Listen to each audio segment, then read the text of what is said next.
Picture a girl of 16, dressed in borrowed lace, standing in a room she has never slept in, beside a man she met for the first time 3 hours earlier.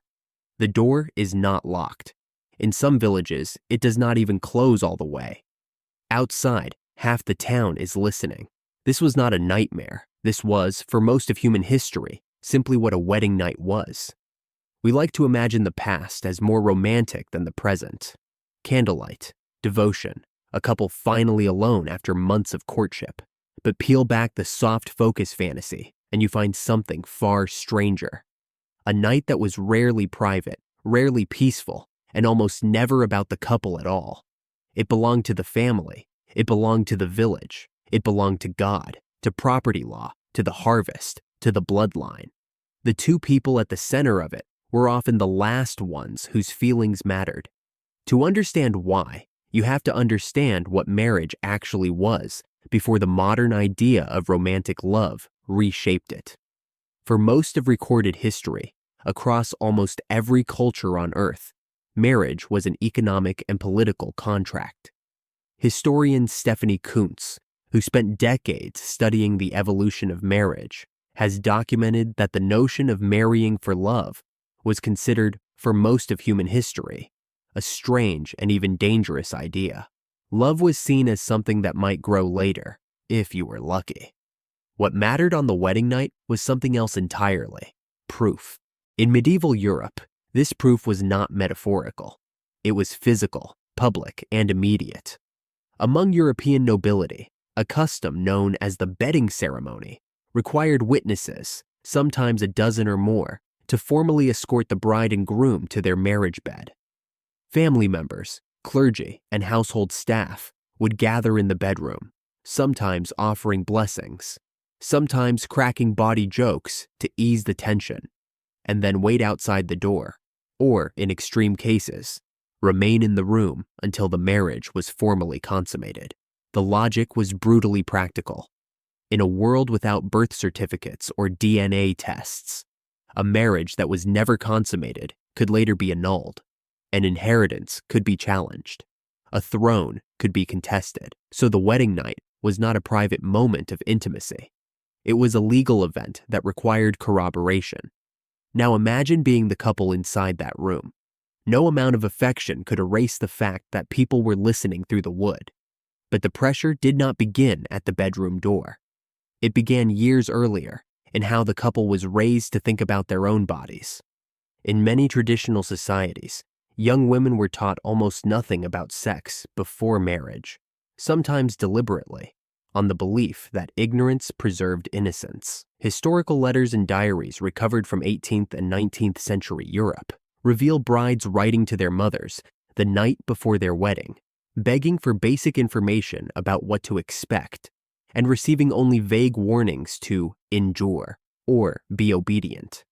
Psychologists studying historical marriage records have noted that this deliberate silence often produced first nights defined not by romance, but by fear, confusion, and physical pain that neither partner had been prepared to navigate. And this fear was not limited to Europe.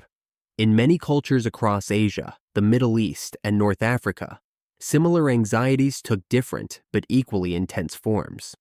In several traditional communities, the morning after a wedding required the display of a blood-stained bedsheet or garment as proof of the bride's virginity, a practice that anthropologists have documented in regions stretching from parts of the Mediterranean to the Middle East to South Asia, sometimes continuing in isolated communities into the 20th century.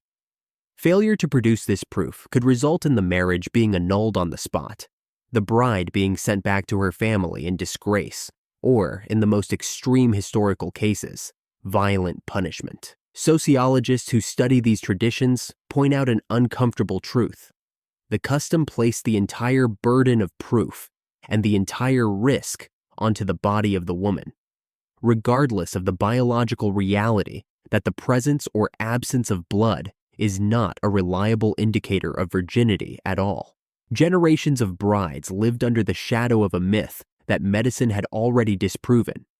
Yet the myth carried more social power than the science. If the wedding night was this fraught for European and Middle Eastern brides, It was, in its own way, just as strange for couples in early colonial America. Here, a curious custom took root, particularly in rural New England, known as bundling. Because homes were small, winters were brutal, and courting couples often had to travel long distances to see one another. Families would allow a young man and woman to spend the night together in the same bed, fully clothed, sometimes with a wooden board placed down the middle of the mattress to physically separate them. The idea was to permit closeness and conversation, while, in theory, preventing anything else.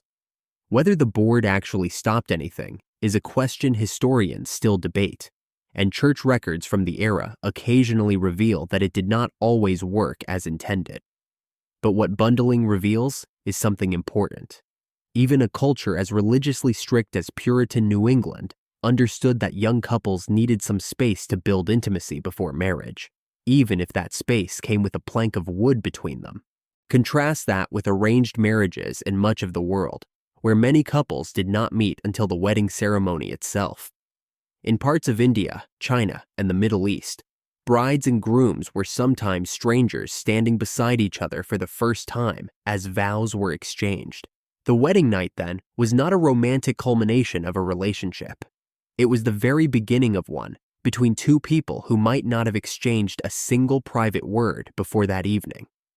Anthropologists studying arranged marriage traditions describe the wedding night in these contexts less as an act of passion and more as an act of negotiation. Two strangers learning, in real time, how to be gentle with someone whose face they had barely seen. This is where something remarkable happens if you look closely at the historical record. Despite the fear, the surveillance, the legal pressure, and the total absence of choice, many of these marriages worked. Letters and diaries from arranged couples across centuries reveal something researchers now call learned intimacy. A slow, deliberate construction of affection built not on initial chemistry, but on shared responsibility, daily proximity, and mutual survival. Psychologist Robert Epstein, who has studied arranged marriages in the modern era, found that emotional closeness in these unions often increased steadily over time, in some cases eventually surpassing the reported satisfaction levels of couples who married for love.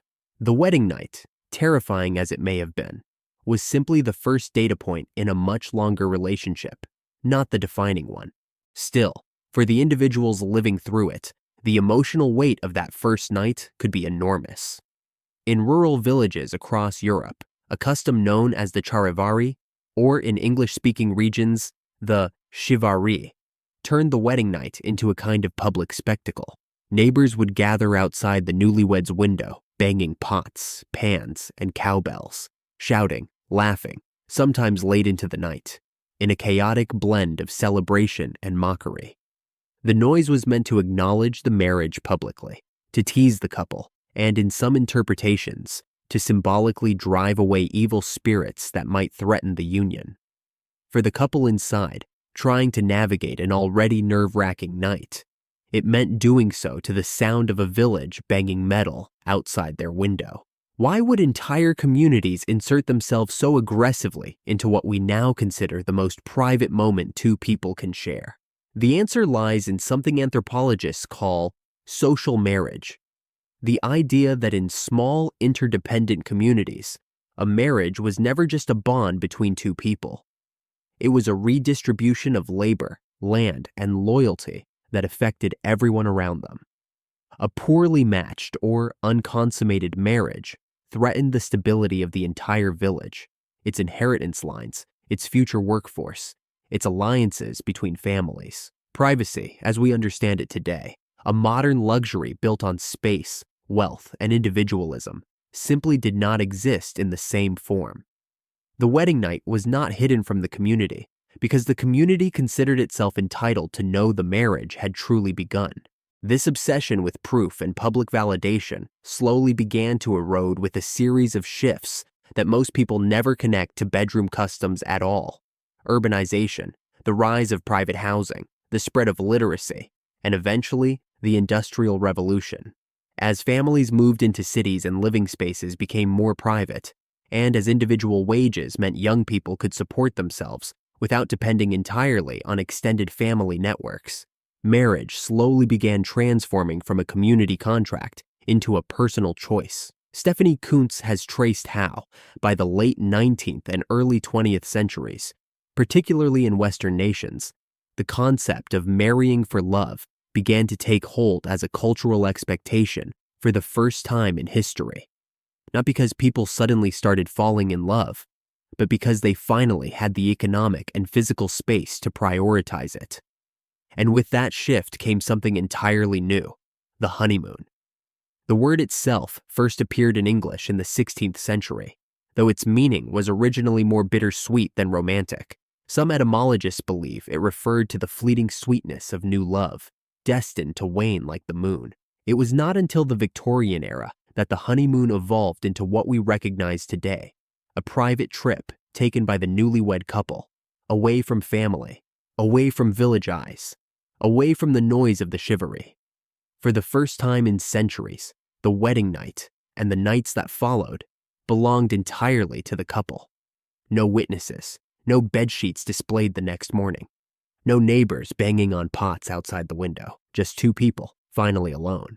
It is a strange thing to realize that privacy on your wedding night, something most modern couples consider an obvious, unquestionable right, is actually a very recent invention. For the overwhelming majority of human history, the first night of marriage was not intimate. It was witnessed, judged, sometimes staged, and often terrifying, not because people back then loved each other less, but because marriage itself was not yet understood as something that belonged to the couple at all. So think again about that girl in the borrowed lace, standing in an unfamiliar room, the door not quite closed, the sound of voices just outside. She was not living a fairy tale. She was living inside a system built centuries before her birth, one designed to protect bloodlines, property, and community stability, using the most private moment two human beings can share as its final piece of evidence. What feels to us today like the most personal night of a person's life was once one of the most public, most scrutinized, most anxiety-inducing events a young couple could endure. And perhaps that is the real revelation hiding behind the candlelight and lace of our imagined past.